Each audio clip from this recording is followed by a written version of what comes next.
Hi, I'm Carolyn, trichologist here at Absolute. We're going to talk about a case of alopecia areata today. It was an unusual case. Alopecia on its own is very individual and unusual, but this particular one we had active alopecia, meaning you could see the exclamation mark hairs, and we had current new patches appearing at a rapid rate, but we also had patches from 5 months ago which are actually regrowing but overlapping with the new patches, so saying that things have been active for quite some time.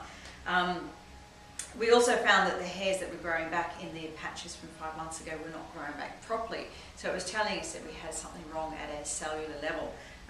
We used the microscope to diagnose that it was not actually scarring alopecia, which is great news. All the follicles were open and intact, and that's important to understand very early on. So if you ever notice this patchy type of hair loss, always go and get a current microscopic diagnosis as soon as you possibly can.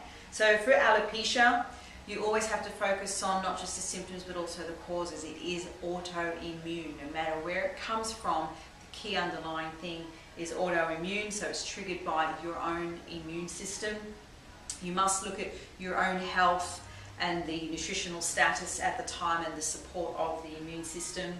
You have to understand the current health of the hair cell and the hair cycle, understand whether it's scarring or non-scarring, and you're always best to use combination therapy and trying to avoid chemical therapy, which can trigger free radical effects and also further autoimmune problems. So what we found for this particular case is she had a history of other autoimmune conditions. It was on top of antibiotics, surgery, stress, and also graduation, and we found she had very, very low ferritin, to the point there was nearly none there.